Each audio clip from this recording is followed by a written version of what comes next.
Erev Tov à toutes et à tous et encore toutes mes excuses pour ce petit problème technique. Comme quand on ne gère pas tout toujours comme on le désire. Il y avait un petit V minuscule à la place du V majuscule. D'ailleurs, ça va être passionnant parce que c'est peut-être un petit peu ça le thème de ce soir. Comment réapprendre à communiquer au sein de la famille. Et je crois qu'on vient de vivre en effet une belle expérience de difficulté de communication à travers un petit détail qui n'était pas exactement comme il le faut. Et comme vous voyez, rupture, difficulté, et on n'arrive pas véritablement à faire passer le message.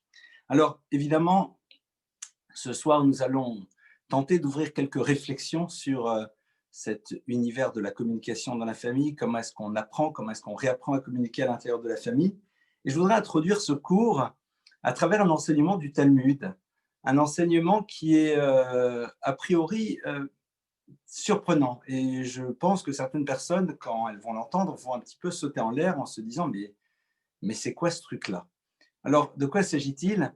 Il y a un texte du Talmud qui nous parle de la base de la communication qui est avant tout dans le couple et qui nous dit la chose suivante: si ton épouse est petite, penche-toi vers elle pour lui parler. Alors évidemment, lorsque nous entendons ce texte du Talmud, évidemment, monte chez nous immédiatement un certain nombre de clichés, le mari grand, fort, l'épouse petite, et puis qui, de manière un petit peu condescendante, va vers elle pour lui parler.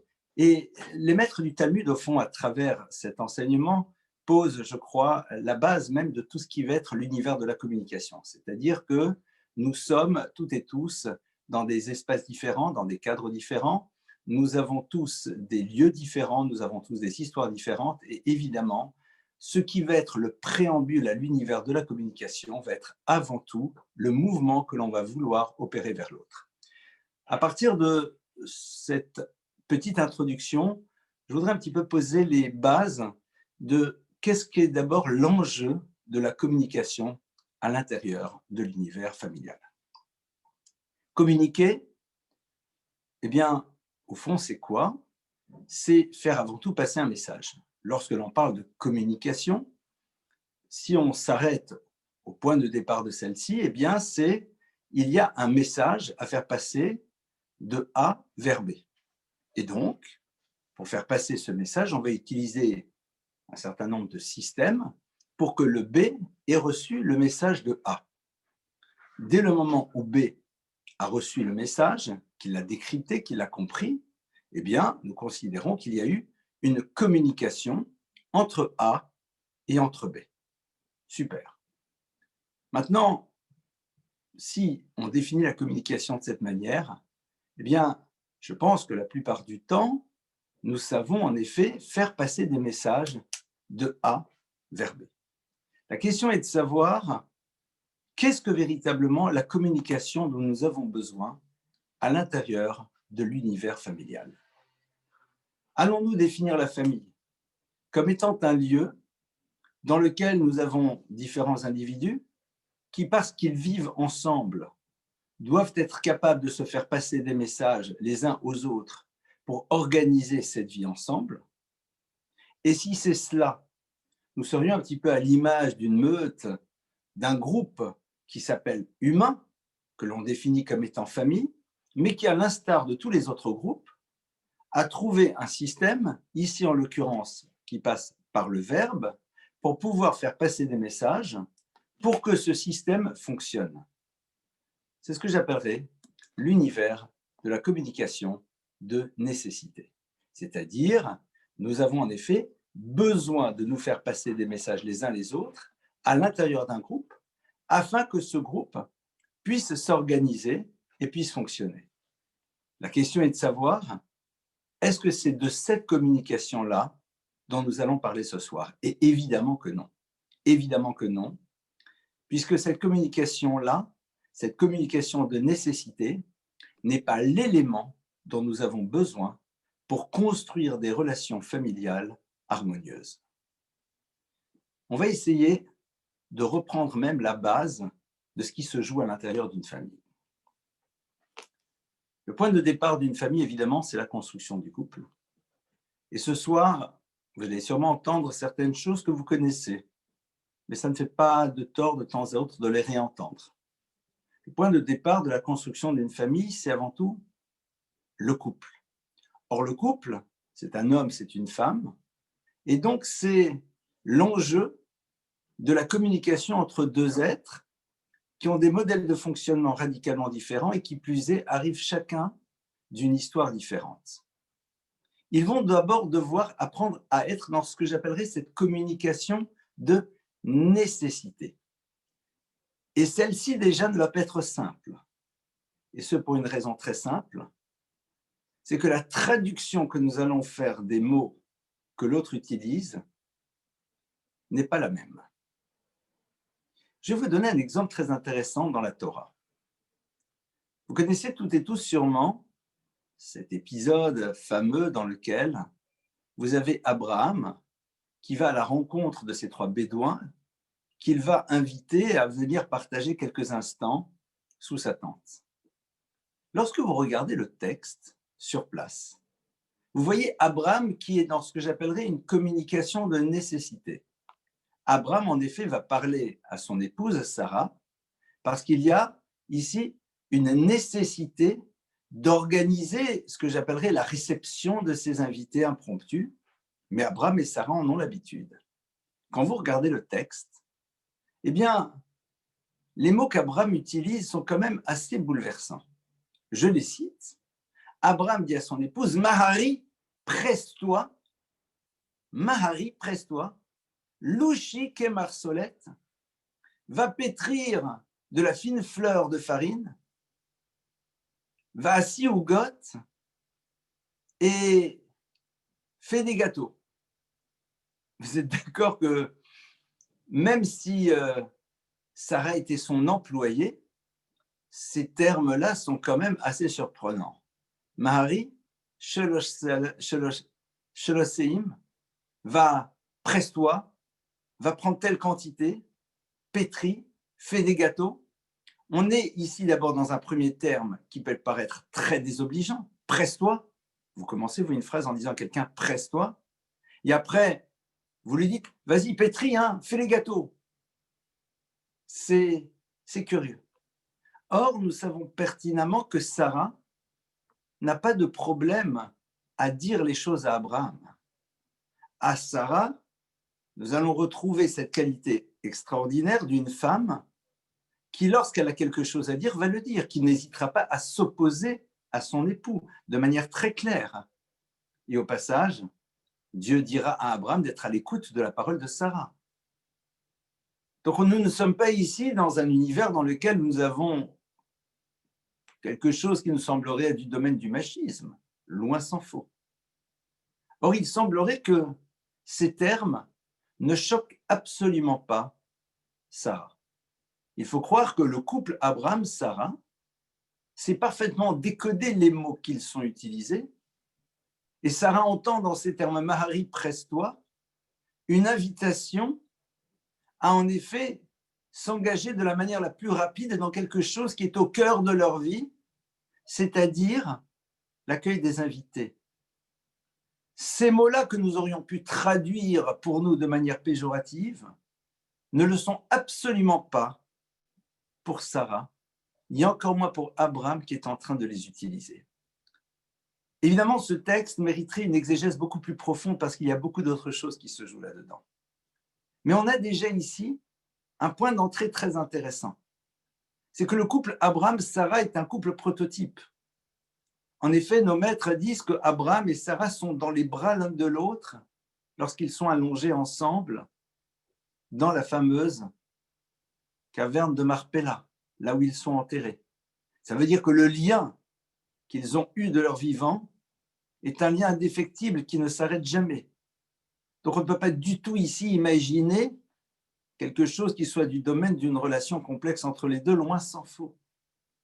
Je nous rappelle que quand Abraham va se retrouver après le décès de son épouse Sarah, Abraham vient, fait son éloge funèbre et pleure après parce que Abraham a tellement de choses à dire sur Sarah, et c'est seulement une fois qu'il a dit tout ce qu'il avait à dire sur elle que véritablement son pleur prend de la consistance. Ce n'est pas juste un pleur émotionnel, c'est la conscience de tout ce qu'elle est.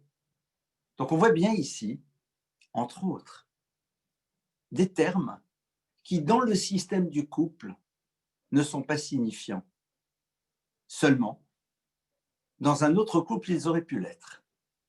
Et nous avons déjà ici le point d'entrée de ce que j'appellerais la communication dans l'univers de la communication de nécessité. Et je ne suis absolument pas montré pour l'instant dans la seconde dimension de la communication, de celle dont on a véritablement toutes et tous envie d'introduire à l'intérieur de notre vie, c'est-à-dire une relation d'échange et d'écoute qui ne soit pas juste liée à la nécessité d'organiser l'univers familial et évidemment par ricochet au niveau de nos enfants, ce que nous allons aborder aussi par la suite. Donc, ce que j'appellerais cette communication de nécessité, d'accord, celle dans laquelle, eh bien, on se doit de dire des choses, c'est un lieu dans lequel nous devons apprendre en premier lieu à se poser la question de la lecture que l'autre va faire des mots que j'utilise.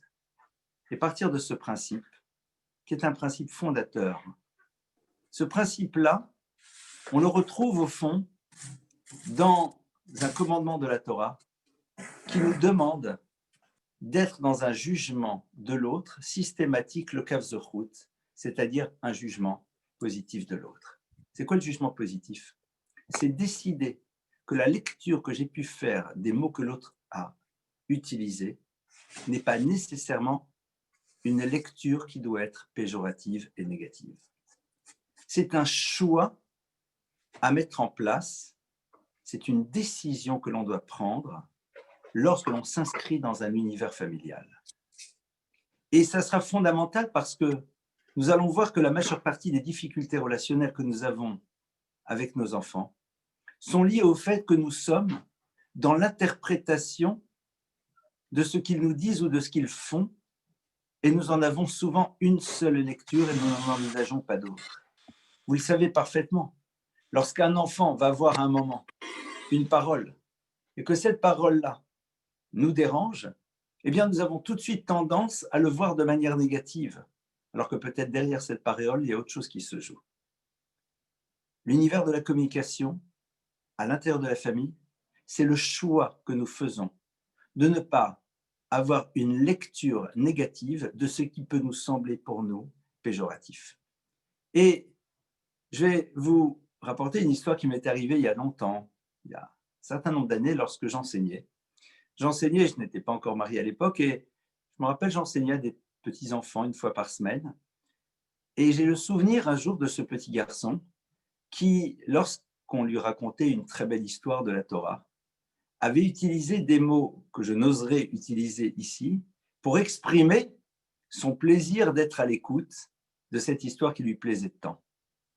Et ce jour-là, j'ai réalisé qu'au fond, dans son univers, dans son langage, dans son système, ces mots n'avaient pas du tout le sens que d'autres pourraient lui donner. Au contraire, ils exprimaient une émotion forte, mais il ne savait pas la dire avec d'autres mots, donc il utilisait des mots que je qualifierais de légèrement orduriers, mais qui pour lui étaient une forme d'émerveillement par rapport à une parole qui le touchait. J'ai ce souvenir très vivace, parce qu'au fond, il était le point d'entrée d'une réflexion sur le fait que la traduction que nous allons pouvoir faire du langage de l'autre, eh bien, nous devons décider a priori qu'elle doit être positive. C'est un choix. Nous aurons toujours l'occasion un jour, le cas échéant, de vérifier que peut-être nous nous sommes trompés, mais ce n'est pas grave, parce que la plupart du temps, nous aurons sans doute raison dans cette traduction positive du langage de l'autre. Ce n'est pas quelque chose de simple, c'est pour ça que je parlais de choix. C'est la raison pour laquelle la Torah nous demande de manière volontaire d'être dans ce que l'on appelle Dan le kav zechut, c'est-à-dire d'être dans une traduction positive de choses qui pourraient nous sembler ne pas l'être nécessairement.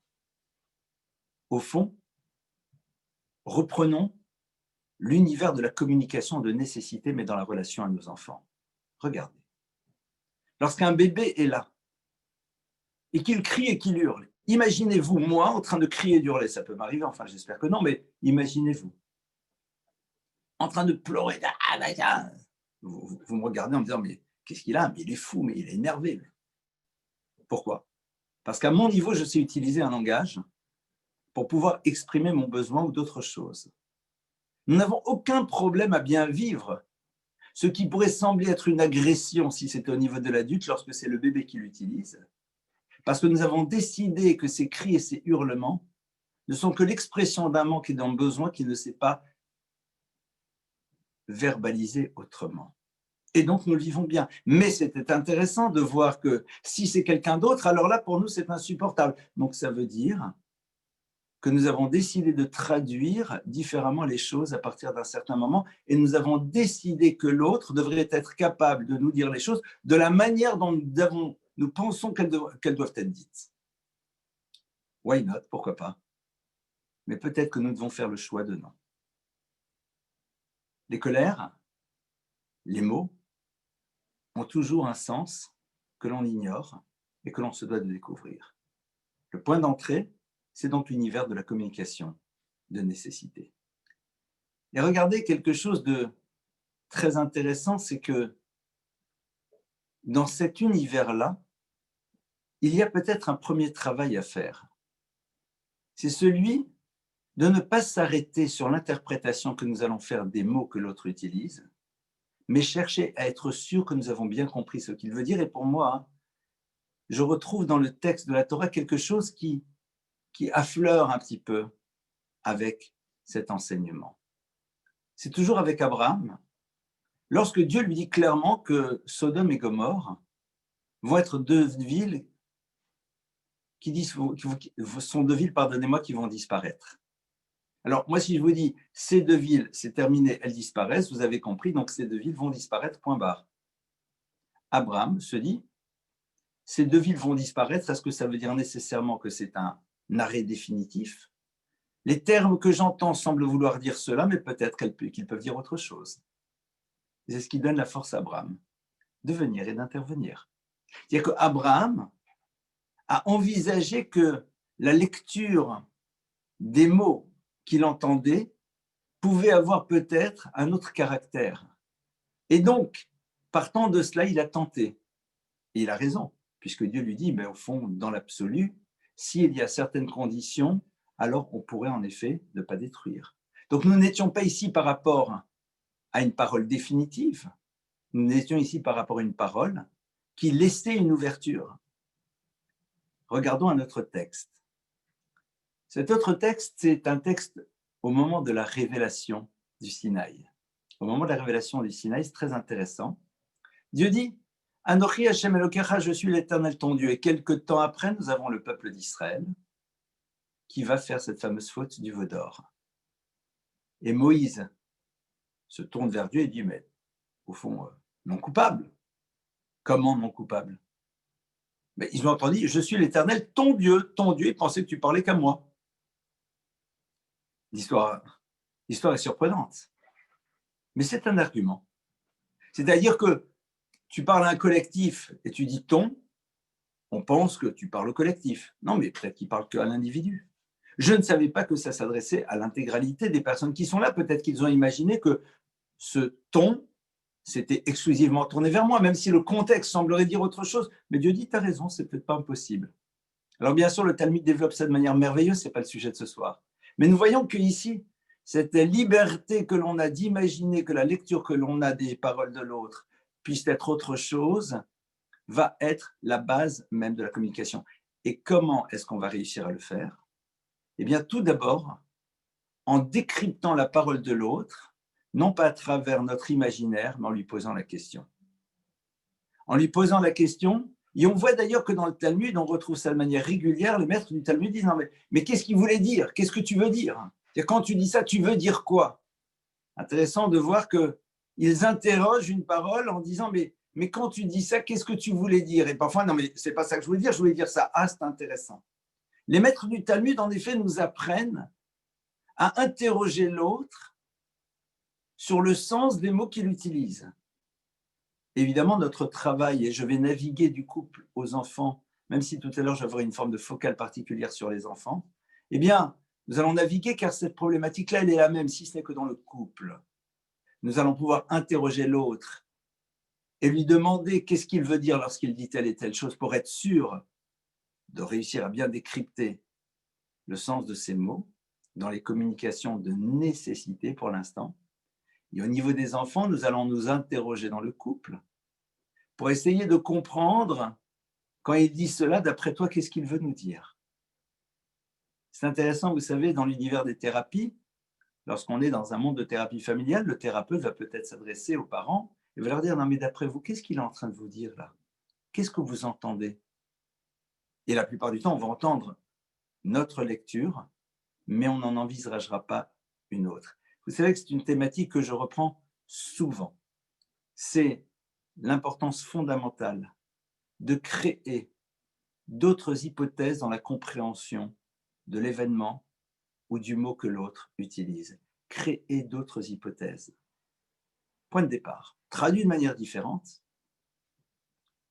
l'univers des communications de nécessité, c'est le préambule de ce dictionnaire commun que nous allons construire ensemble. Dictionnaire commun dans lequel on va comprendre que le mot « a » que l'autre utilise n'a sans doute pas la même signification pour nous. Je vais le faire, pour une personne, ça veut dire c'est un engagement ferme et définitif et tu peux totalement compter sur moi et tu n'as aucun doute à te faire sur le fait que je vais tenir mes engagements. Alors que pour un tiers, le « je vais le faire », c'est « je compte faire tous les efforts possibles pour réussir à faire cela », mais il n'y a aucune forme d'engagement chez moi lorsque je dis ces mots. Lorsqu'une personne dit « avec plaisir », pour certains, ça veut dire évidemment que pour moi, c'est quelque chose sur lequel je m'engage, pour d'autres, pas nécessairement. On pourrait ce soir faire un florilège de ces mots et dans les conférences sur le couple, j'aime bien utiliser cet exemple.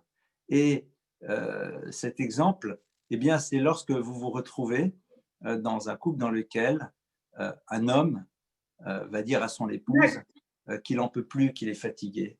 Eh bien, la plupart du temps, pour son épouse, lorsqu'elle entend que son mari est fatigué, elle peut comprendre qu'il a besoin peut-être d'être seul, de se poser, alors que pour lui, il a besoin peut-être de proximité. Lorsque son épouse utilisera les mêmes termes, elle voudra lui dire « j'ai envie de me retrouver seul », alors que lui, dans son système, pense qu'il a envie, qu'elle a envie qu'il soit près d'elle. Et évidemment, on peut multiplier les exemples autant que vous voulez, mais clairement, on est ici avec des utilisations de termes qui sont identiques, mais qui, dans le système de l'un et de l'autre, n'ont pas le même sens. À nous de savoir, et même au bout de 10 ans, 20 ans, 30 ans de mariage, prendre le temps de dire à l'autre, mais dis-moi, quand tu dis ça, qu'est-ce que tu veux dire réellement? Qu'est-ce que tu veux dire réellement? Et à partir de cela, peut-être se rappeler que ce que nous avons compris n'est peut-être pas du tout ce que l'autre a voulu émettre. Or, vous savez que la chose la plus importante dans un univers de communication, ce n'est pas le message qui a été émis, c'est de savoir ce qui a été reçu. À partir de là, essayons maintenant de nous rappeler aussi d'un autre élément qui va être fondamental dans cet univers de la communication. Cet élément-là, il est celui qui est à l'origine souvent de beaucoup de difficultés relationnelles, surtout avec nos enfants. Il y a un concept dans la tradition juive qui est le suivant, Piv velibo shavim. C'est celui qui nous demande de faire en telle sorte que Piv, c'est-à-dire sa bouche, velibo et son cœur, shavim, soient égaux. Intéressant de voir que nos maîtres ont lié très tôt l'univers du cœur et l'univers de la bouche. Évidemment qu'une des lectures, c'est de ne pas avoir une parole et de penser exactement le contraire. Mais dans ce cas-là, on aurait pu dire piv ou marchavto, sa bouche, sa parole ou marchavto, et sa pensée. Or, là, on ne parle pas de marchava, on ne parle pas de pensée, c'est-à-dire on ne parle pas de quelqu'un qui pense A et qui dit B. On parle d'une personne chez qui le lève, c'est-à-dire l'univers des émotions, n'est pas en phase avec les mots qu'il prononce. Traduction. Il y a en effet chez cette personne-là une forme de rupture entre ce qu'il dit et ce qu'il ressent profondément. Et cette chose-là va être perceptible à travers ce que l'on appelle l'univers de la communication non verbale. Notre corps est l'expression de nos ressentis et de nos émotions, qu'on le veuille ou pas. Lorsque l'on est confronté à une difficulté, nos sourcils se froncent un petit peu, il y a une forme de tension, il y a un manque de souplesse au niveau du corps, il y a quelque chose qui est là. Il y a, vous savez, ces fameux sourires figés, hein, d'accord, que certaines personnes font parfaitement bien, mais Piv Velibo Enan Shavim, sa bouche, Velibo et son cœur, Enan Shavim, ne sont pas en phase. Et nos enfants particulièrement vont le percevoir. Et la difficulté que vont avoir nos enfants, qui sont des buvards de nos émotions, c'est que lorsqu'ils perçoivent qu'il y a rupture entre ce que nous disons et ce que nous ressentons, eh bien, ils ne savent plus s'ils peuvent accorder du crédit aux mots que l'on va leur adresser par la suite. Plus que cela, même les mots d'amour et d'affection ne porteront pas ce qu'ils doivent donner. À nous de réfléchir et de nous dire, mais au fond, ne soyons pas factices dans des mots que nous prononçons et que nous ne ressentons absolument pas. Yoter tov me'at bekavana me'arbe belo kavana, disent nos maîtres. Il vaut mieux peu de choses qui sont exprimées. Bekavana, kavana vient de la racine kivun, c'est-à-dire mais qui vont dans une vraie direction, mais harbe plutôt que beaucoup de paroles, belo kavana, qui sont au fond juste des mots que l'on prononce, mais qui ne sont d'aucune manière l'expression de ce que l'on ressent à l'intérieur de nous-mêmes. Et je nous demande, à chacune et à chacun d'entre nous, de bien réfléchir sur cette notion-là, sur cette partie de la communication qui est tellement importante et qui, au passage, vous le savez, fait que lorsque l'on rencontre certaines personnes, on se sent en phase avec elles, parce que les mots qu'elles prononcent sont l'expression de ce qu'elles vivent à l'intérieur d'elles, et de facto, ces mots ont du poids, ils ont de l'épaisseur, ils portent. Et vous le savez très très bien, lorsque vous prononcez des mots d'amour, et que ces mots-là sont l'expression de ce que vous ressentez profondément, vous n'êtes pas obligé de faire des phrases dithyrambiques, vous n'êtes pas obligé d'utiliser toutes sortes de termes. Avec quelques mots, tout simplement, vous faites passer le message qui est l'expression de ce qu'on est au niveau de nos ressentis. À partir de là, je voudrais maintenant avancer un tout petit peu plus dans l'univers de l'éducation. Comment est-ce qu'on communique avec nos enfants? Comment est-ce qu'on apprend à communiquer avec eux? La base de la communication, eh bien, on va la retrouver à l'intérieur d'un verset exceptionnel du roi Salomon, Shlomo HaMelech. Shlomo HaMelech, cet être exceptionnel, ce roi d'Israël, dont on dit qu'il est le roi le plus sage que l'humanité ait pu porter, ce génie absolu qui connaissait justement tous les modèles de communication possibles, il savait parler avec les animaux, il savait parler avec tout. Eh bien, lorsque le roi Salomon est confronté à une proposition incroyable que Dieu lui fait. Dieu lui dit, vas-y, Shlomo HaMelech, Salomon, toi qui es roi d'Israël, eh bien, que désires-tu? Le pouvoir, la puissance, la richesse, l'intelligence. Et vous savez ce que Shlomo HaMelech demande à Dieu? Venatata l'avdecha, et tu donneras à ton serviteur, voici ma demande, et dit l'être le plus sage que l'univers ait porté. Qu'est-ce qu'il demande? Lève Shomea, un cœur qui soit à l'écoute. Lève Shomea, un cœur à l'écoute. Shlomo HaMelech, le roi d'Israël, sait qu'au fond, il va devoir être en lien avec le peuple d'Israël. Il va devoir communiquer avec eux. Il va devoir leur faire passer des messages. Il va devoir leur dire des choses. Il a un rôle. À l'image d'un père, d'une mère, d'un père, on a des choses à dire. On a des choses à se dire. Alors on aurait pu dire la chose suivante, que Shlomo HaMelech va dire « Donne-moi une capacité de faire passer des messages, donne du poids à mes paroles, fais en telle sorte que les gens m'aiment et que les mots que je vais prononcer, ils seront capables de les écouter. » Rien du tout. Shlomo HaMelech dit « Lève Shomer », un cœur qui écoute. Alors, intéressant parce que l'écoute à ceci de particulier, c'est que c'est une capacité, c'est un lieu dans lequel il n'y a que réception, il n'y a pas d'émission. C'est le seul sens qui ne peut que recevoir et ne pas émettre. Avec la bouche, on peut ingérer, on peut exprimer. Avec les yeux, on peut regarder et on peut émettre aussi un regard tendre, un regard sympathique, ce que vous voulez. Avec nos mains, on touche et on peut être touché, d'accord? Mais avec l'audition, on n'émet rien. On ne fait que recevoir. Lève Shomer, un cœur qui écoute, c'est-à-dire être capable de recevoir pleinement ce qui est exprimé en face de nous, avec aussi bien la shmiya, c'est-à-dire l'univers des mots que j'entends, mes lèvres, quelque chose qui peut percevoir l'univers des émotions. Les émotions, elles passent à travers le monde des non-dits.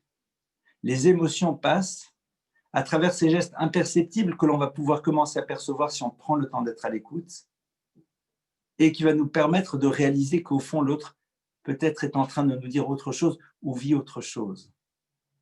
Lève Shomer, communiquer, c'est être capable d'abord de se mettre à l'écoute, aussi bien d'entendre les mots que l'autre prononce, que être dans ce que j'appellerais l'au-delà du mot. D'être dans justement cette parole que l'on aimerait dire, mais que l'on n'arrive pas à dire, mais qui passe à travers autre chose. Et Shlomo HaMelech, le roi Salomon, dit, voilà, c'est ce que je demande. C'est-à-dire pour créer une histoire, pour qu'il y ait une symbiose entre le roi et son peuple, pour qu'il y ait symbiose dans le couple, pour qu'il y ait symbiose dans la famille. Alors c'est celui qui pourrait être dans la relation de pouvoir qui demande justement d'être dans cette écoute émotionnelle et dans cette écoute des mots. Shlomo HaMelech, au fond, c'est le roi d'Israël, c'est l'univers du pouvoir, c'est celui qui dirige, c'est celui que l'on doit écouter. Le roi. Le roi l'a dit. Donc nous écoutons la parole du roi. Le roi va écouter peut-être quelques requêtes, mais c'est sa parole qui doit être entendue. Et le roi d'Israël, Shlomo HaMelech, il dit même pas en rêve, c'est pas de ça dont il s'agit, c'est exactement le contraire. Si je veux que justement le peuple soit à mon écoute, si je veux que ma parole puisse à un moment transpercer l'autre et le pénétrer, qu'il puisse se l'approprier, alors le travail, c'est d'abord à moi de le faire.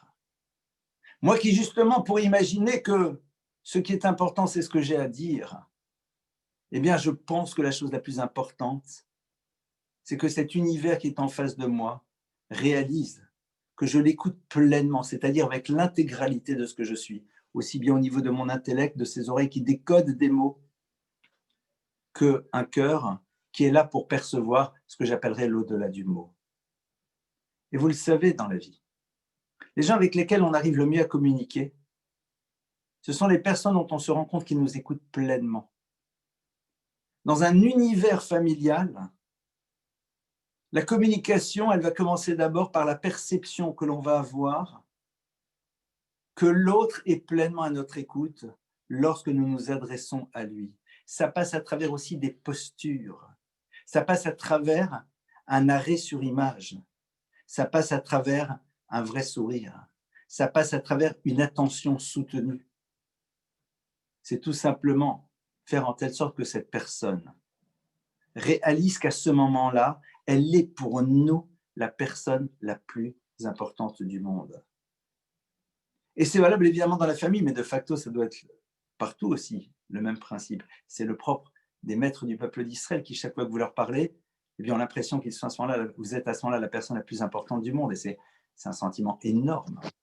Alors vous imaginez dans l'univers familial ô combien Ceci est capital. Maintenant, évidemment, la question qui se pose, c'est comment est-ce qu'on construit ce Lev Shomer? Comment est-ce qu'on fait pour réussir à mettre en place ce système? Parce que rentrer dans les principes de communication non violente et tout ça, je suis très pour, c'est très bien, il y a des techniques passionnantes sur les reformulations, sur les éléments de langage et tout, évidemment. Mais ce qui m'intéresse avec vous ce soir, c'est d'essayer d'avoir créé une forme d'état d'esprit à l'intérieur de nous et qui va être un élément déterminant pour recréer une forme de fluidité à l'intérieur de l'échange. Lev Shomer. Mais ça veut dire quoi, Lev Shomer? Lev Shomer, ça veut dire que je t'écoute dans le mot, dans l'au-delà du mot, mais aussi je t'écoute dans mon humanité, c'est-à-dire en te faisant percevoir que d'aucune manière possible, les mots que tu vas prononcer, les phrases que tu vas émettre pourront être retenues contre toi. C'est-à-dire que ce qui m'intéresse, c'est d'entendre ce que tu as à me dire et non pas d'emmagasiner certaines paroles pour pouvoir par la suite les ressortir à un moment X, Y ou Z. C'est quelque chose qui n'est pas simple. Mais si nous arrivons à mettre cela en place, nous avons déjà ici un élément clé dans l'univers de la communication à l'intérieur de la famille. Évidemment, vous le savez parfaitement, on ne peut pas, en quelques mots, on va continuer encore quelques temps à échanger ensemble sur ce sujet, mais il y a énormément de choses qui vont poser problème. Le fait que nous arrivons chacun d'une histoire, et en dehors de nos dictionnaires qui ne sont pas identiques, eh bien, nous n'avons pas vu parfois des exemples de communication dans le couple de nos propres parents. Et pour nous, il y a quelque chose de très surprenant de voir que l'on peut fonctionner autrement que ce que nous avons vu chez nos propres parents, qui n'ont pas été capables toujours d'être ouverts l'un à l'autre et de s'entendre réellement. Vous savez, comme on a l'habitude de dire, les gens ne s'entendent plus. C'est vraiment le cas de le dire, quoi. Ils ne s'entendent plus. Ils n'arrivent pas à entendre véritablement l'autre. Lev Shomer. Lev Shomer, c'est quelque chose que l'on doit apprendre aux enfants. Comment est-ce qu'on apprend à nos enfants à être Lev Shomer, c'est-à-dire être un cœur qui est à l'écoute? Eh bien, vous allez dire que c'est du domaine de l'évidence quand je vais le dire. La première manière de le faire, c'est à travers notre propre exemple et des situations de vie qui resteront et qui les marqueront. Et je vais en donner une. Un enfant veut nous parler de quelque chose, être capable de lui dire au moment où il désire nous parler, mon chéri, j'aimerais beaucoup entendre ce que tu me dis, mais là tu vois, je suis en train de faire quelque chose et je n'arriverai pas à t'écouter comme j'ai envie de t'écouter. Est-ce que tu peux attendre encore 2 minutes ou 5 minutes? Comme ça, après, je pourrai vraiment être complètement avec toi. Lorsqu'un enfant entend une parole de ce type, eh bien, il se sent dans un état de bien-être, il est rassuré, parce qu'on lui a signifié à travers le fait que l'on ne l'écoute pas immédiatement, qu'on a envie véritablement d'être à l'écoute des mots qu'il prononce. C'est la même chose dans un couple. Être capable de dire à l'autre, ce que tu me dis est important, j'ai besoin vraiment de l'écouter tranquillement. Est-ce que ça ne te dérangerait pas qu'on puisse en parler un tout petit peu plus tard, plutôt que ces paroles du style « mais pourquoi tu me parles de ça maintenant, tu vois bien que je suis occupé ». N'est-ce pas? Pourquoi tu me parles de ça maintenant, tu vois bien que je suis occupé. Mais pourquoi on ne dit pas les choses autrement? Et c'est là où en effet il y a quelque chose de passionnant. Est-ce qu'on est capable de réinventer les choses?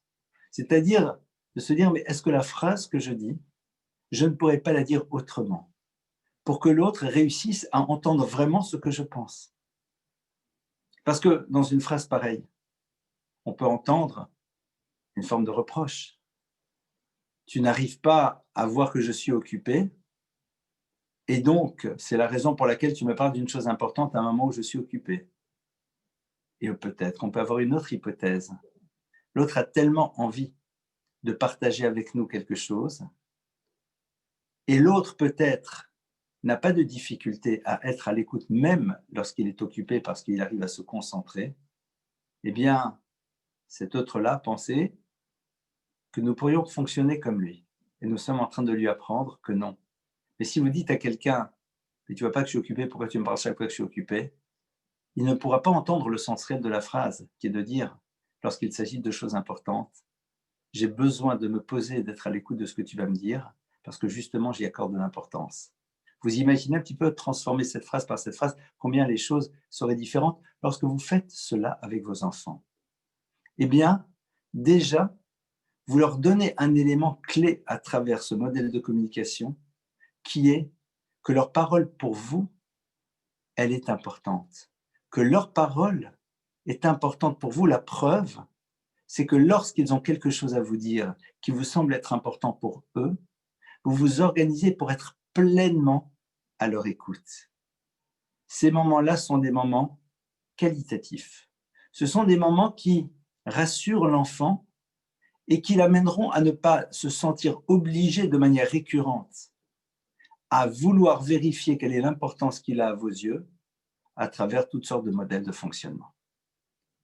Évidemment, on ne va pas le faire tous les jours, mais il serait intéressant quand même de le mettre en place de manière régulière. Et puis, encore peut-être une autre notion. Et comme je vous l'ai dit tout à l'heure, ce soir, ce que j'ai envie, c'est d'ouvrir quelques pistes que chacun développera de son côté. Vous savez que dans la Torah, lorsque Dieu s'adresse entre autres à Abraham, eh bien, et pas qu'à lui d'ailleurs, eh bien, on va voir que parfois, il l'appelle en lui disant « Abraham, Abraham », en citant 2 fois son prénom. « Abraham, Abraham ». Pourquoi as-tu besoin de redire 2 fois le nom d'Abraham? Est-ce qu'il n'entend pas ce que tu es en train de lui dire? Et les commentateurs, entre autres, bien sûr, nous expliquent et nous disent que c'est ce que l'on appelle lashon shel chiba, c'est-à-dire un langage d'affection. C'est quoi ça? Lashon shel chiba, ça veut dire que je prononce ton prénom et en le répétant 2 fois, je suis en train de te dire, Abraham, que je ne t'ai pas juste appelé pour te dire, Abraham, tu viens, mais Abraham, Abraham, je m'adresse à toi. Je suis tourné vers toi. Quelque chose de tout simple. D'être capable de prononcer le prénom de l'autre lorsqu'on est en train de lui parler. Vous connaissez l'histoire de cet enfant qui rentre de la maternelle et sa maman lui dit « Mais mon chéri, mon amour, mon bébé, mon trésor, qu'est-ce que tu as pris aujourd'hui ?» Et elle regarde sa maman et du haut de ses 4 ans, il lui dit « Maman, j'ai appris aujourd'hui que je m'appelais Benjamin. » Alors bien sûr, on a le droit d'appeler nos enfants trésor. Pourquoi mon trésor? Pourquoi mon? C'est intéressant, hein? Trésor, pain de sucre, ce que tu veux. Mais l'enfant a très tôt besoin d'entendre que lorsque l'on s'adresse à lui, on s'adresse à lui non pas comme étant à quelque chose qui nous appartient et qui serait impersonnel.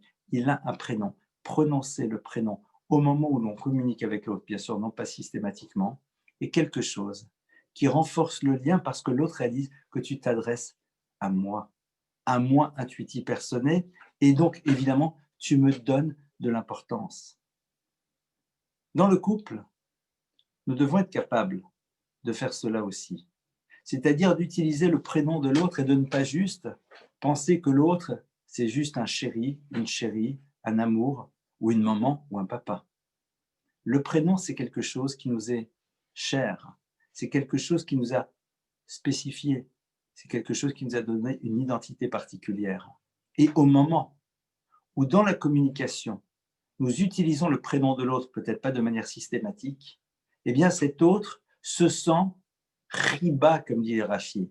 Il y a un langage de riba, d'affection. Il y a de l'affection, non pas parce que Dieu dit « mon cher Abraham que j'aime tellement », il dit « Abraham, Abraham ». La redondance du terme, le fait que c'est son nom qui est prononcé, c'est l'expression de la riba, de l'affection que Dieu a vis-à-vis de lui et qu'il a envie qu'Abraham puisse percevoir de manière extrêmement claire. Maintenant, évidemment, dans l'univers familial, on est dans un quotidien. Et dans ce quotidien-là, eh bien, on est dans ce que j'appellerais la gestion. Et puis, on est aussi parfois dans l'univers des messages. La question est la suivante.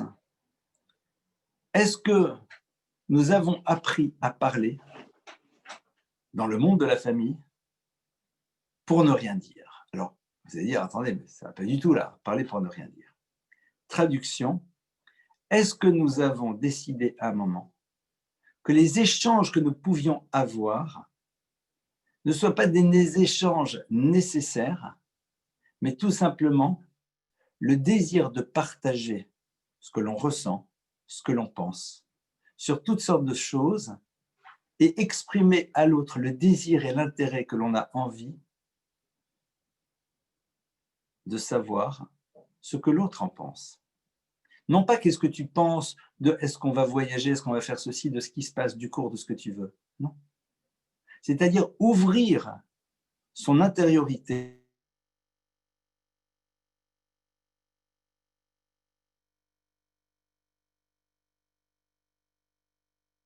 et nous faire ce cadeau d'ouvrir son monde intérieur et de partager ce qu'il pense sur un sujet de vie, même si ce sujet-là n'est pas un sujet sur lequel il y a une incidence au niveau de notre existence. Et d'ailleurs, je vous invite à faire l'expérience suivante. Lorsque vous rencontrez quelqu'un et que cette personne vous parle d'un sujet et qu'elle vous demande ce que vous en pensez, et que ce sujet-là n'est pas un sujet nécessaire, eh bien, il y a une relation de proximité qui commence à se créer entre deux. Pourquoi ? Parce qu'il y a une partie de mon moi que je t'expose et il y a partie de ton toi que j'ai envie de découvrir. Nous devons être capables de faire cela au niveau du couple et évidemment au niveau de l'enfant. C'est-à-dire que nos enfants entendent notre parole sur toutes sortes de sujets de vie, mais qui n'ont peut-être pas de rapport direct avec eux, et qu'ils réalisent que nous sommes nous aussi intéressés d'être à l'écoute de leur vision, de leurs pensées, même lorsqu'ils sont tout petits. Alors mon chéri, et toi tu penses quoi de ça ? Et ça a l'air d'être bizarre, vu de cette manière, mais souvent les enfants auront des choses à dire. Et même s'ils ne disent pas, ça leur apprend à savoir dire ce qu'ils ressentent, ce qu'ils pensent, ce qu'ils vivent. S'il y a bien un point qui bloque cette possibilité d'échange, c'est lorsque la personne a exprimé son point de vue et que de l'autre côté, on a tourné en dérision ses propos, on ne leur a pas donné de poids, on ne leur a pas donné d'importance. On a botté en touche. Souvent, les enfants ne pourront pas communiquer avec leurs parents parce qu'à un moment de leur vie, lorsqu'ils ont exprimé quelque chose, ils ont entendu des paroles désobligeantes par rapport à ce qu'ils avaient exprimé. Non pas des paroles fâchées, mais des paroles qui révélaient une forme de jugement sur la pensée, sur les mots qu'ils avaient pu exprimer. Évidemment, un enfant se souvient et par la suite n'aura peut-être plus envie de communiquer. Or, rappelons-nous que ce qui va être important pour nous les parents, c'est de faire en telle sorte que lorsque les enfants grandissent, ils puissent exprimer justement leur point de vue. Qu'ils n'aient pas peur de les verbaliser. On leur apprendra bien sûr à respecter à minima les formes. Mais un enfant qui vient et qui dit « ouais, moi je pense que, et moi je crois, et ça c'est nul, et ça c'est bidon, et ça ceci », c'est génial. Il le dit avec ses mots. À nous de lui apprendre de manière délicate, qu'on peut dire les choses parfois légèrement différemment. Mais il dit, il exprime. À nous d'accueillir les mots qu'il est en train de prononcer, de lui dire « mais ce que tu dis, c'est très intéressant, moi je ne partage pas nécessairement ton point de vue, mais je comprends que… » C'est-à-dire, en deux mots, ta parole est importante et je suis heureux d'être à l'écoute de celle-ci, même si je ne la partage pas, même si je peux être en désaccord avec toi. Pourquoi ? Parce qu'à partir de ce moment-là, le lien existe et j'aurai cette possibilité en tant que parent par la suite de pouvoir exprimer à l'enfant qui va devenir jeune homme ou une jeune fille la vision que j'ai des choses et à partir de cela construire un échange qui sera extrêmement fructueux. Ce modèle, pardonnez-moi, est un modèle que l'on peut toutes et tous mettre en place. Comme on vient de le voir, j'insiste à nouveau sur cette notion du Lev Shomer, du cœur qui écoute. C'est-à-dire sur le fait que nous allons nous interroger si lorsque nous exprimons, ce que nous disons correspond réellement à ce que nous sommes en train de vivre à l'intérieur de nous-mêmes. Nous allons nous interroger sur nos postures, sur notre langage non verbal, sur les gestes ou l'absence de gestes, sur les crispations du visage, sur ces mimiques qui parfois veulent dire bien plus que des mots. Et dans ce cas-là, il ne sert à rien de ne pas dire lorsque votre corps révèle. Parce que si tu as quelque chose à dire, alors dans ce cas-là, il faut être capable de le dire. Lorsque nous découvrons en effet cet univers-là, il y a quelque chose donc de passionnant qui va se passer. C'est que nous allons réaliser que nos enfants peuvent être bien plus attentifs à tout ce qu'on leur dira dès lors qu'ils vont percevoir qu'à notre niveau, les mots que l'on prononce correspondent réellement à ce qui se joue à l'intérieur de nous. Je me suis permis de reprendre cela parce que c'est un point qui est clé à l'intérieur de cet univers de communication. Dernier point avant de passer à vos questions que vous pouvez déjà envoyer par écrit. D'accord? Vous pouvez me les envoyer à Ravedi Lemel. Je suis là sur le chat et vous pouvez les envoyer, je vais les lire et je vais essayer d'y répondre. Le dernier point, et c'est sur cela que j'aimerais conclure avec vous, et comme vous l'avez vu, ce soir, nous avons ouvert quelques pistes, c'est qu'est-ce que nous faisons lorsque nous arrivons dans un monde de non-communication, c'est-à-dire un univers dans lequel on n'arrive plus à s'entendre. Je crois que la problématique de la traduction, de ce que veut dire cette difficulté de communication, est sans doute le point le plus difficile. Alors, soyons capables, lorsque l'on se rend compte que l'on n'arrive pas vraiment à s'entendre l'un l'autre, eh bien, au moins de dire des choses que l'autre va pouvoir entendre parce qu'elles seront claires et elles pourront nous rassurer sur ce qui se joue dans la famille. Vous allez me dire que j'ai des paroles un peu énigmatiques. Je vais être beaucoup plus basique. Ce n'est pas parce qu'on réalise qu'on a une difficulté à échanger que pour autant nous ne nous aimons pas, que pour autant nous n'avons pas envie de rester avec cette personne et de développer notre relation et d'arriver à quelque chose d'harmonieux. Lorsque la communication devient difficile, c'est peut-être le moment dans lequel il faut être capable de se rappeler qu'il y a des déclarations d'amour à se faire. Déclaration d'amour, bien sûr, ça fait un peu romantique. Qu'est-ce que je veux dire par là? Ce sont des mots très simples dans lesquels on rassure l'autre sur le désir que l'on a de faire en telle sorte que notre relation puisse perdurer et que celle-ci puisse avancer et progresser. Nous n'arrivons pas pour de multiples raisons. Parfois, il y a des blessures. Parfois, il y a difficile à aller dans l'au-delà du mot.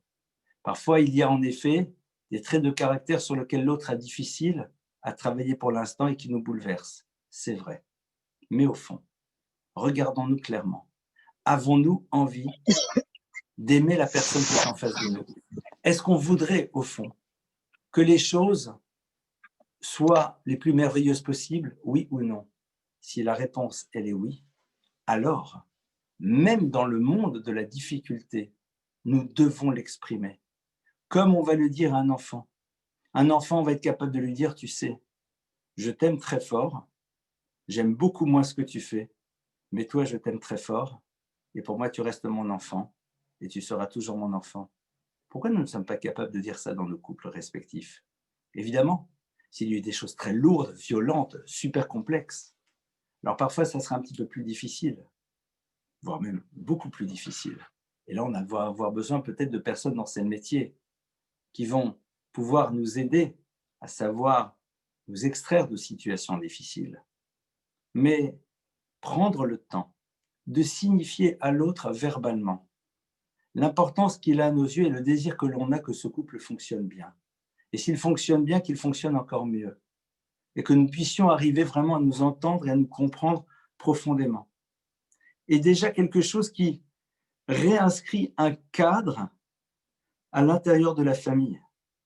Et par la suite, évidemment, il faudra recréer ou créer tout simplement ce dictionnaire commun. Et je vais conclure là-dessus. J'ai démarré en parlant de ce dictionnaire commun et je conclus là-dessus. Mais cette conclusion, elle va nous engager de part et d'autre. Elle va nous engager, nous, en tant que conjoint A, à interroger l'autre sur ce qu'il veut dire. Mais elle va engager le conjoint B à savoir répondre à la question qu'on lui pose et à ne pas chercher à ce que l'autre découvre par lui-même quelque chose qu'il ne peut imaginer. Arrêtons de penser que l'autre devrait être capable de comprendre tout seul tout ce qu'on veut lui dire et que l'incapacité qu'il a de comprendre réellement le sens de nos mots est l'expression de son non-désir de construire. C'est inexact la plupart du temps, dans la grande majorité des cas. Ne pas avoir peur de dire à l'autre, tu sais, il faudrait quand même que je t'explique quelque chose, c'est que comme moi je dis cela, en vérité, voilà, c'est ça que je veux dire. Que quand tu me vois réagir de cette manière, c'est parce qu'au fond, voilà ce qui se passe à l'intérieur de moi. Et ouvrir un petit peu son dictionnaire intérieur et le partager avec l'autre. Lorsque quelqu'un vous fait le cadeau, et je dis bien le cadeau, de vous donner les éléments qui vous permettent de le décrypter, eh bien, la première chose qu'il faut être capable de faire, c'est de le remercier. Merci de me donner les moyens de mieux te comprendre. Merci d'avoir la gentillesse de me permettre de réussir à mieux percevoir ce que tu veux me dire à travers tes postures, tes paroles, tes non-dits, à travers les mots que tu utilises. Au fond, c'est ce qu'on va faire avec nos enfants. Avec nos enfants, on va essayer de comprendre ce qu'ils veulent dire réellement. Les grandes difficultés que l'on a avec eux, c'est que on ne sait pas traduire et c'est normal et nos enfants ne savent pas toujours, eux, nous dire quel est le sens réel des mots qu'ils utilisent. D'où nos difficultés, évidemment. Mais si nous sommes capables d'abord de le faire dans notre monde d'adultes, on peut continuer par la suite à le dire à nos enfants lorsqu'ils seront grands. Vous savez, les enfants, quand je vous dis ça, en vérité, c'est ça que ça veut dire. Pour moi, ces mots-là veulent dire cela. Et à partir de ce moment, on va les ouvrir eux aussi à rentrer dans le monde de la traduction afin de réussir à créer une harmonie à l'intérieur des relations. Travail important, travail fondateur, travail dans lequel il faut en effet verbaliser et surtout se rappeler que, à l'image de ce texte du Talmud que je vais citer, l'élément essentiel dans le monde de la communication, c'est que chacun s'interroge sur ce qu'il doit faire pour que l'autre réussisse à entendre vraiment ce qu'il a besoin de lui dire. Et quel est ce texte? C'est un texte, vous savez, dans le traité de Shabbat, qui nous dit que quand arrive vendredi, eh bien, un homme doit dire un certain nombre de choses à son épouse. Alors, il y en a deux très techniques qui sont plus des interrogations qui n'existent plus vraiment aujourd'hui, qui existaient plus à l'époque du temple, pardonnez-moi. Isartem et Raftem. A-t-on pris les prélèvements obligatoires sur la nourriture? A-t-on fait le hérouf qui va nous permettre de déplacer d'un domaine à l'autre le Shabbat? Ce sont des interrogations. Est-ce qu'on n'a pas oublié de faire ça? Est-ce que ça a déjà été fait? Et la troisième chose, c'est Hadikou et Taner, allumer les bougies. Les deux premières paroles sont des questions. La troisième, c'est un impératif. Le Talmud nous dit Vetsarich le memrin ou benichuta keechi de likabinomine. Et ces mots-là, il faut les dire benichuta calmement, sereinement, qui heichi de likabinomine afin que l'autre puisse les recevoir. Et la question, elle se pose. Pourquoi est-ce que tu dis tu dois le dire calmement pour que l'autre puisse les recevoir? Il suffisait juste de dire il faut dire ces choses calmement et sereinement. Nos maîtres nous disent non. Ta parole sereine, ta parole calme, Ce n'est pas juste un système que tu mets en place. C'est une réflexion que l'on doit avoir. Qui heichi de l'ikabinomine. Comment vais-je faire pour que l'autre puisse recevoir les mots que je prononce? C'est-à-dire m'interroger sur la lecture qu'il pourrait faire des mots que je dis, et à partir de cela, élaborer une phrase qui lui permettra d'être véritablement à l'écoute. Et je vais vous donner un exemple très simple. Imaginez un époux qui pose la question à son épouse vendredi après-midi, c'est bon pour les salades? Elle peut entendre dans les mots qu'il prononce une forme de reproche. Est-ce que tu as pensé à faire ce qu'il faut faire? Alors qu'en vérité, lui est beaucoup plus là dans une question qui est, est-ce que tu as besoin encore d'aide? Ou alors allume les bougies. Elle peut l'entendre comme étant une forme d'impératif. Dans la série, tu es encore en retard. Alors que s'il lui dit, ce que tu as fait déjà merveilleux, c'est tellement beau, mais qu'il le pense. Tu sais, ma chérie, c'est Shabbat dans quelques minutes. Eh bien, évidemment, cette parole peut être entendue de manière totalement différente. Et c'est peut-être avec cela que je voudrais conclure. Le mimrinu benichuta keechi de l'ikablinomine. S'interroger, comme le disent les maîtres du Talmud, et ils le disent de manière tellement belle et succincte, mais de manière tellement vraie. De l'ikablinomine. Comment vais-je faire pour que l'autre réussisse à entendre? C'est-à-dire que l'effort, je veux les faire de mon côté. Et si chacun de son côté décide de faire cet effort pour que l'autre puisse entendre les mots qu'il prononce, en réfléchissant à la manière dont l'autre va les vivre, évidemment qu'on n'aura pas réglé tous les problèmes de communication, mais on risque d'avoir fait un très grand pas. Je vous remercie pour votre écoute. Et maintenant, nous allons immédiatement passer aux questions. Et ces questions, je vais me permettre donc de les lire, puisqu'elles sont arrivées. Donc, je démarre. Tout d'abord encore, je vous présente encore toutes mes excuses pour ce petit problème de communication, en effet, avec les liens sur lesquels il y avait une lettre qui était en minuscule au lieu d'être en majuscule. Alors, tout d'abord, quelqu'un qui me pose la question, comment réagir face aux crises d'hurlement régulières d'un enfant de 2 ans et demi? Bon, d'abord, il y a énormément je vais répondre à la juive parce que j'ai plein de questions à poser ici. Est-ce que c'est l'aîné? Est-ce qu'il y a un bébé qui vient de naître? Qu'est-ce qui se passe dans la famille et tout? Ce qui est sûr, c'est qu'un enfant doit entendre que l'on reçoit ce qu'il dit. C'est-à-dire dire, je vois que tu es pas content, je vois que tu as envie de me dire quelque chose. C'est-à-dire, même si on ne sait pas, mais au moins montrer qu'il a envie de nous dire quelque chose et dire, est-ce que tu penses que tu peux me le dire autrement? Un enfant, même à 2 ans et demi, entend déjà ces mots et peut-être a la possibilité à un moment d'utiliser les préambules du langage pour nous dire un certain nombre de choses. Évidemment, il y a peut-être d'autres choses. C'est un enfant qui peut-être cherche à prendre le pouvoir à travers ses hurlements et voir si on se soumet à sa volonté et que systématiquement on va vers lui. Et donc, il y a une forme de jeu, J-E-U, pour définir son jeu J-E ici qui se passe. Mais ça, évidemment, sur ça, je ne peux pas vous répondre parce qu'il faudrait voir un petit peu plus quel est le cadre dans lequel vit cet enfant. Alors, comment réagir face aux crises d'hurlement? Non, ça c'est ce que je viens de dire. Comment communiquer au sein d'un couple avec un mari qui s'exprime très peu et ne communique pas beaucoup? Alors, vous savez qu'il y a ce qu'on appelle l'univers du quantitatif et du qualitatif. Moi, je crois qu'il y a certaines personnes d'abord qui sont d'un naturel un peu taiseux, d'accord? Des personnes qui par nature ne sont pas très loquaces. Et ça peut être intéressant peut-être de voir si cette personne est à l'écoute. C'est-à-dire, même si elle s'exprime peu, est-ce que lorsque l'on s'exprime, elle est à l'écoute? Et surtout, rappelez-vous que pour quelqu'un qui a difficile à s'exprimer, eh bien, soit cette personne-là, à un moment, a voulu communiquer dans un autre cadre, et on ne l'a pas écouté. Alors peut-être que pour elle, ça ne sert à rien, même si chez vous, ça servirait à quelque chose, mais elle ne peut pas se l'imaginer. Autre élément aussi que l'on peut imaginer, c'est que lorsqu'une personne ne parle pas beaucoup, lorsqu'elle parle, soyons capables de mettre en exergue et de féliciter cette personne qui a fait quelque chose qui pour elle est complexe, même si pour nous, elle est du domaine de l'évidence. J'adore donner cet exemple des premiers pas de l'enfant.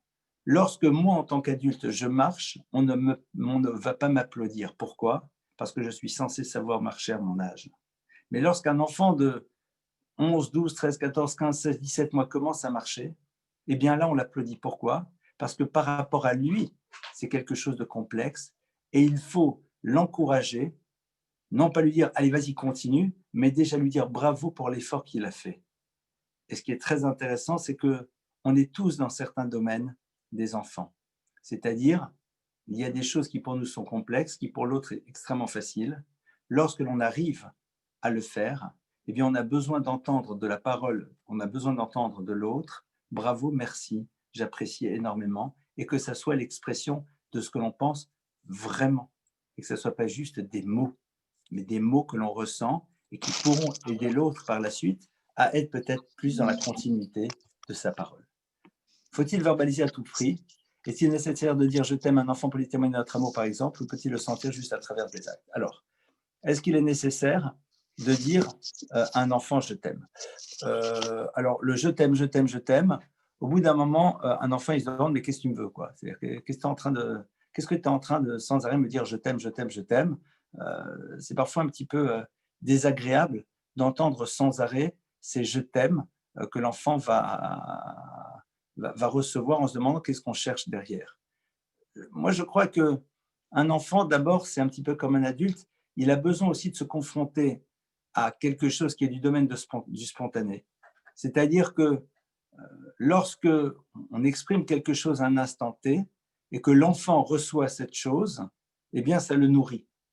Et à partir de cela, c'est amplement suffisant. Évidemment, l'enfant a besoin aussi d'un contact physique avec le parent, mais je vous rappelle que, regardez, les bébés, quand on les embrasse de trop, ils se demandent « mais qu'est-ce que tu me veux? Est-ce que tu as envie de me manger ?» quoi. Donc, c'est-à-dire qu'il ne faut pas oublier qu'il y a écrit de l'ikabinominé. Qu'est-ce qu'il reçoit? Qu'est-ce qu'il perçoit? Par contre, dire de manière récurrente qu'on aime son conjoint, là, c'est quelque chose de fondamental. Parce que tout simplement, même si on le sait, ce sont des choses qui nous nourrissent et dont on a besoin. Alors bien sûr, chaque couple a son système, mais néanmoins, même si chaque couple a son système, être dans la récurrence de ces termes au niveau du couple me semble être par contre extrêmement important. Autre chose, alors, voilà, il y a pas mal de questions avec des adolescents.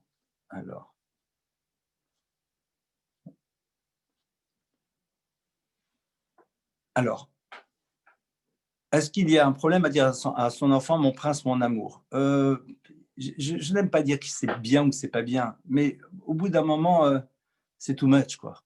C'est too much, parce que même si on dit « mais c'est mignon, c'est mignon, c'est mignon », oui, mais l'enfant, au bout d'un moment, il se dit « bon, ok, qu'est-ce que tu me veux, quoi ?» Dire à l'enfant « je t'adore, t'es mon bébé chéri », ah là là, de temps à autre, comme ça, dans une crise d'amour délirante du parent, pourquoi pas, mais si c'est systématique, il ne comprend pas ce qu'on lui veut, quoi. C'est-à-dire pourquoi c'est sans arrêt ça, et au bout d'un moment, surtout, les mots n'ont plus d'impact. Alors, comment aider un préadolescent qui a du mal à s'ouvrir à la communication, qui a du mal à partager ses peines, son mal-être? Est-ce qu'on doit le pousser à communiquer avec nous? Vous posez ici une problématique très importante, on en parlera d'ailleurs dans un prochain cours sur l'univers de l'adolescence, mais c'est vrai que l'adolescent doit savoir qu'il ne sera jamais jugé sur ce qu'il va nous dire. Ça, c'est déjà un premier point. Mais pas lui dire « tu sais, mon chéri, tu peux tout me dire, je ne te jugerai pas ». Ça fait un petit peu non. Ça se travaille en amont. C'est-à-dire, lorsque l'ado, le préado sait qu'on ne traduira pas ce qu'il fait par une vision négative de lui. C'est-à-dire, lorsqu'il a entendu qu'on peut avoir des problèmes avec ce qu'il fait, mais ce qu'il fait n'est pas ce qu'il est. Parfois, les préados, leur difficulté, c'est la peur de nous décevoir. Et à nous de faire un travail en amont. Faire un travail en amont, c'est un jour au passage dans une conversation, faire passer un message. Oh, moi j'ai entendu, enfin ils ont fait ça. Bon, ils sont sûrement charmants et adorables. Bon, maintenant ce qu'ils ont fait, c'est pas top, mais bon, ça fait partie de la vie. C'est-à-dire, quand il entend et qu'il perçoive qu'on est capable de décorréler ce qu'ils font de ce qu'ils sont, lorsqu'il voit que la notion de déception ne sera pas vis-à-vis de l'enfant, mais éventuellement de ce qu'il a fait et encore, alors on lui facilite en effet l'ouverture au niveau de la parole. Ce qui fait qu'un ado va parler à un adulte, c'est qu'il sent qu'il n'y aura pas de jugement, qu'il ne va pas se sentir dévalorisé, qu'il sent qu'il ne va pas décevoir. Et donc, évidemment, à partir de là, c'est quelque chose qui est plus simple. Je crois que raconter ses propres bêtises comme ça de temps à autre à table ne fait pas de mal. Alors, quand grosse bêtise, je parle de bêtises, il y a bêtises et bêtises. C'est-à-dire que nos enfants voient que nous parlons de ce que nous avons pu faire quand on était enfant, même des petites bêtises comme ça, eh bien, ça les ouvre à se dire, tiens, donc, éventuellement, moi aussi, je peux en parler.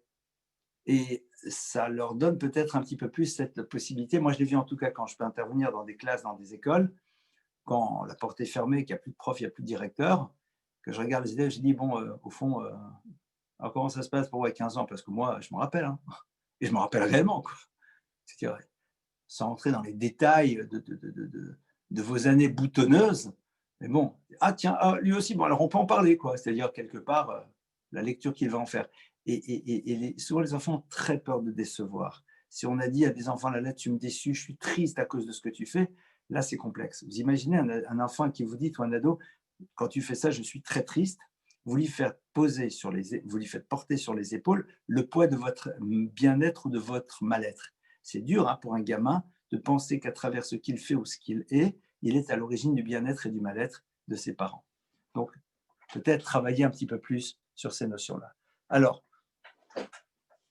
pour donner de l'assurance à un enfant, on a tendance à exagérer les compliments. Est-ce qu'on doit continuer sur cette voie ou l'enfant ado ressent l'exagération? Évidemment qu'il ressent l'exagération. Vous savez, le mot, comme j'ai dit tout à l'heure, le mot, il doit avoir une épaisseur. Quand vous dites à quelqu'un, à un enfant, je suis fier de toi, bravo, kol hakavod, mais que vous le dites en le regardant et que vous le pensez réellement, ce mot, il le pénètre et vous n'êtes pas obligé de rentrer dans... Parce qu'après, l'enfant, il se demande, bon, mais qu'est-ce que tu fais là? Tu me manipules ou quoi? Les enfants ne sont pas idiots. Hein. Mais quand le mot, vous le dites et que vous le dites, ça me fait...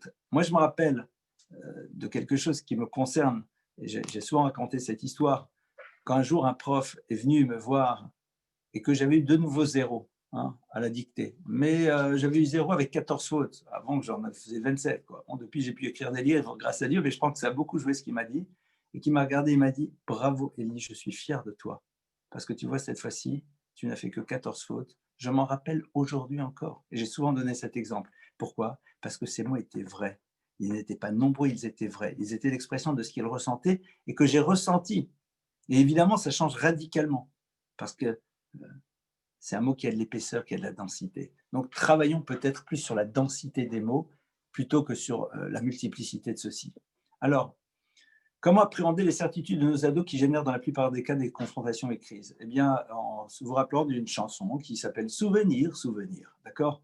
On a tous fait la même chose. Hein. Quand on avait 15, 16, 17 ans, pour nous, les parents n'avaient rien compris, l'univers n'avait rien compris, les rabbins n'avaient rien compris, tout le monde n'avait rien compris, on avait tout compris. Ben, c'est normal qu'ils fonctionnent grâce à Dieu de la même manière, c'est génial.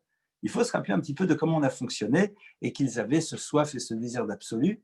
N'oublions pas que souvent, nos ados ont des soifs d'absolu. Maintenant, ils ont des certitudes et leurs certitudes, souvent, elles sont énervantes parce qu'elles nous renvoient à quelque chose, hein, quelque chose de très personnel. On en a encore pour une dizaine de minutes au niveau des questions et après, on va arrêter. C'est que, quelque part, la plupart du temps, leurs certitudes, surtout en ce qui nous concerne, eh bien, sont liées à des interprétations qu'ils font. Et on ne supporte pas ça, hein, que nos enfants et que nos ados disent « Ouais, moi, je sais très bien quand vous faites ça, et moi, je sais très bien, et je sais très bien, et je sais très bien. » Interrogeons-nous si nous aussi, on n'a pas tendance à faire la même chose à l'intérieur de notre famille, de penser à la place de l'autre et de penser qu'on est dans sa tête. Quand un ado vous dit « Ouais, moi, je sais très bien quand vous faites ça, et de toute façon, la réponse que vous pouvez lui faire est très simple. Vous dire « Tu as peut-être raison, mais tu n'as aucune certitude parce que tu n'es pas dans ma tête. Tu n'es pas dans ma tête. Tu ne peux pas savoir quand je fais quelque chose, quelle est la raison pour laquelle je le fais. » Et après, évidemment, les certitudes de nos ados, il faut les accueillir et leur apprendre, à travers nos manières à nous de discuter, qu'on crée des hypothèses. Regardez vendredi soir à table ou à d'autres moments, quand on parle de tel et tel événement, on dit « Ah, tu te rends compte, ça veut dire que… » Être capable de dire « Ouais, ça veut peut-être dire ça, mais je ne sais pas, je réfléchis. Peut-être qu'on peut comprendre les choses autrement. » Le fait qu'ils voient que chez nous, on essaie vraiment d'imaginer qu'on peut parfois comprendre les choses autrement, vont les amener eux aussi à avoir moins de certitudes et donc recréer d'autres hypothèses. Et nous, en effet, nous devons, vis-à-vis d'eux, leur donner vraiment l'exemple. Faut-il se forcer à être moins bavard face à un mari qui est moins communicant que soi? Si votre époux n'a aucun problème avec ce que vous appelez votre bavardage, qui est au fond l'expression d'un désir de proximité, hein, d'être dans un échange, ben, tout va bien. Tout va bien. Par contre, est-ce que vous interrogez, là je vous parle à vous puisque vous me posez la question, est-ce que vous interrogez votre époux, alors je ne vais pas vous demander de répondre, sur « et toi, qu'est-ce que tu en penses ?» Mais pas « qu'est-ce que tu en penses ?» pesant, mais ton avis compte sur moi. C'est-à-dire, parfois, la personne dit « de toute façon, ça sert à quoi que je te dise ce que j'en pense, puisque une fois que je t'ai dit ce que j'en pense, je n'ai pas l'impression que tu m'as écouté. » Rappelez-vous, c'est quelque chose dont je n'ai pas parlé ce soir parce qu'on ne peut pas parler de tout, mais c'est ce qu'on appelle l'accusé de réception. Quand votre conjoint vous a dit, moi je pense que, est-ce que vous avez dit à ce moment-là, intéressant ce que tu dis, ou tiens, j'entends ce que tu dis, mais pas le j'entends ce que tu dis parce qu'on l'a pris dans le cours, parce que vraiment j'entends ce que tu dis et je me l'approprie. Et bien ça peut apporter beaucoup de choses pour amener quelqu'un à avoir envie parfois de parler un petit peu plus. Autre question. Alors, est-ce qu'on doit parler à nos enfants des moments difficiles que l'on peut passer? Non, je ne pense pas. Tout dépend de l'âge, tout dépend du moment difficile. On peut générer chez eux des inquiétudes. Donc là, c'est vraiment une question à laquelle je ne répondrai pas. Et je vous prie de m'excuser parce que c'est un cas dans lequel il y a énormément d'éléments que je ne possède pas et je pourrais dire de grosses bêtises. Tout dépend, c'est quoi la difficulté, tout dépend le nombre, l'âge des enfants et surtout, il ne faudrait pas que nos enfants soient un petit peu nos thérapeutes, c'est-à-dire soient ceux vis-à-vis desquels on exprime nos émotions parce qu'on n'arrive pas à les exprimer dans un autre cadre. Si on a des choses qui sont difficiles, pas nécessairement dramatiques, et que l'on sent qu'on a besoin d'en parler, il y a des gens qui sont là pour vous écouter réellement et permettre de libérer un moment quelque chose qui est à l'intérieur de nous. D'ailleurs, on le voit, c'est un texte du Talmud qui nous dit Da'aga belevi shasichena, quand quelqu'un a une préoccupation, pas nécessairement un drame, yasichena, eh bien, il devra se tourner vers Rachid dit Ish Sodo, quelqu'un qui sait garder les secrets, c'est-à-dire quelqu'un qui on peut exprimer ce qui se passe à l'intérieur de nous et dont on sait pertinemment qu'il le gardera pour lui et ne le publiera pas sur Facebook. Et le fait de l'exprimer va nous libérer et ça ne sert pas à grand-chose, à mon avis, de le faire au niveau des enfants, mais tout dépend des cas. Dans certains cas, c'est important de partager avec nos enfants certaines choses et ça, ce sont des cas d'espèce. Alors, comment communiquer avec les enfants pour les choses de la vie quotidienne telles que j'ai besoin que tu ailles prendre la douche, j'ai besoin que tu viennes à table et qui vont créer des énervements. Moi, je n'ai pas besoin que mon enfant il aille sur la douche. Moi, personnellement, je suis douché, tout va bien. Je n'ai pas besoin qu'il aille à table. Moi, grâce à Dieu, j'ai mangé. Moi, je n'ai pas besoin. Donc déjà, les éléments de langage qui sont utilisés ici sont très intéressants. Je crois que c'est plus les règles. Il faut que tu prennes la douche. Il est l'heure de passer à table. C'est le moment du repas. C'est-à-dire, on l'informe. Et non pas je. Moins vous serez dans la relation du je au tu, mieux ça se passera dans l'échange avec les enfants. Après, évidemment, c'est un autre cours, c'est sur celui que l'on croit être le respect, mais qui est en vérité l'enjeu de l'obéissance. Comment faire pour qu'un enfant obéisse? Ça sera déjà une autre thématique. Nos enfants face aux problématiques de désobéissance dont on parlera Bezrat Hashem dans un autre cours. Maintenant, pourquoi envers son conjoint, le je t'aime marche plus qu'avec l'enfant? Parce que tout simplement, un enfant ne sait pas ce que ça veut dire réellement je l'aime. Pour lui, c'est des mots qui sont agréables à entendre, mais c'est surtout la manière dont on fonctionne vis-à-vis de lui. Par contre, chez un conjoint, on a besoin d'entendre que l'autre nous aime, on a besoin de ressentir profondément ce que l'autre vit par rapport à nous, parce que c'est ça le couple, tout simplement. Est-ce qu'on doit faire d'abord une thérapie personnelle avant celle du couple lorsqu'on se sent souvent agressif, en manque de considération et qu'on se sent trop blessé, quand les traumatismes de petite enfance sont profonds chez le mari et la femme et que le dialogue est difficile? Alors, tout dépend des cas. Je crois que parfois le début d'une thérapie de couple, c'est le moment dans lequel les deux entendent qu'au fond, chacun a une souffrance et chacun a une difficulté, ou que seulement l'un des deux, et à ce moment-là, cette personne va faire son travail. La grande difficulté qu'il peut y avoir, c'est la suivante. Vous savez, j'ai le bonheur d'enseigner depuis un certain nombre d'années et j'ai eu le privilège et la chance de donner souvent des cycles de cours sur le travail sur soi basés sur Avolbe. Et pour moi, ce que je vous propose, c'est essentiellement son enseignement et d'autres. Et je me rappelle à un moment de ces personnes qui me disaient je n'ai pas envie de dire, ici en l'occurrence c'était des cours de femmes, mais ça peut être la même chose dans l'autre sens, j'ai pas envie de dire à mon conjoint que je fais un travail sur la colère parce que si je me mets encore en colère, il va me dire ben, ça sert à quoi tes cours? Et bon, c'est un peu embêtant d'être avec quelqu'un qui n'a pas l'élégance de penser que parfois, il faut du temps pour pouvoir réussir à ce que ce travail provoque une transformation.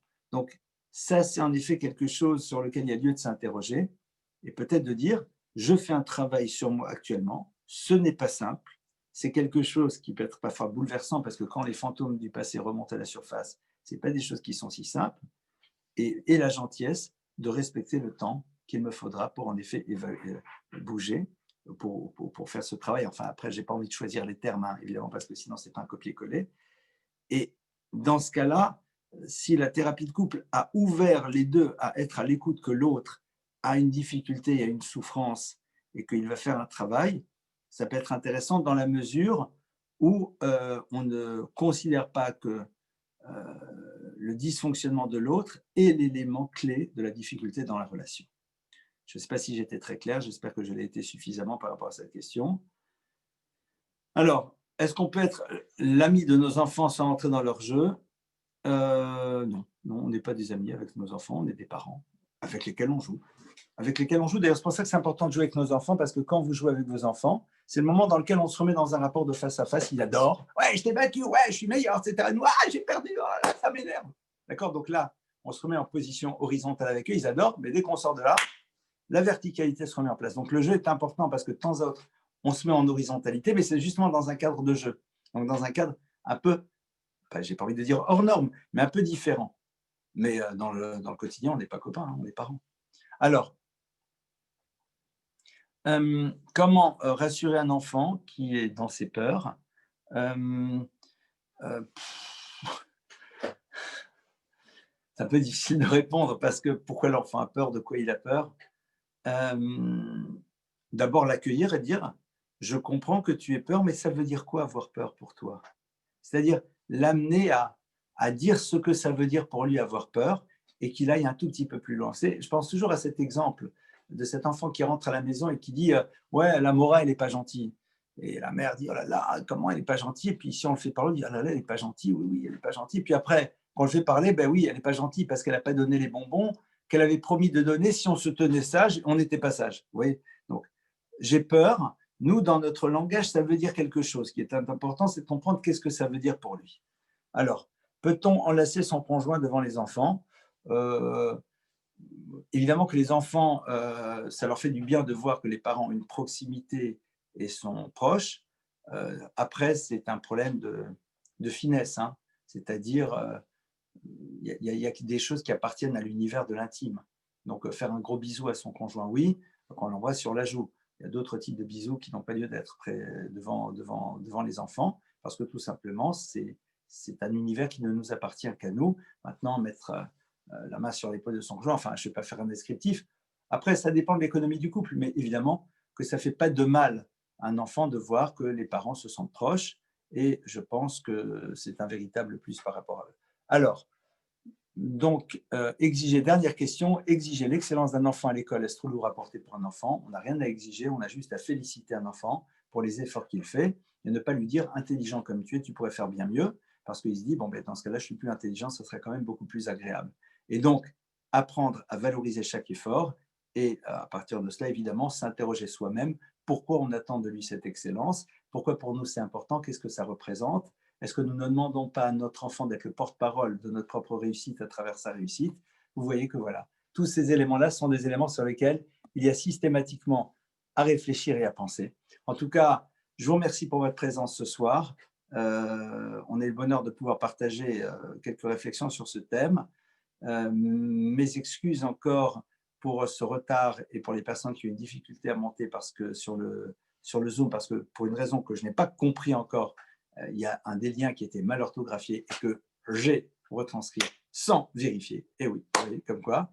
Et Bezrat Hachem, eh bien, on se retrouve encore pour tous les autres cours et vous pouvez retrouver ces cours sur la chaîne vidéo Lève Vidéo sur YouTube. Passons toutes et tous une excellente nuit, plein de bonnes choses et rappelons-nous le Fum Tzahara que c'est suivant les efforts que seront la récompense. Tout mouvement que nous allons faire pour tenter de mieux communiquer sera toujours un véritable plus. À très bientôt, Bezrat Hachem.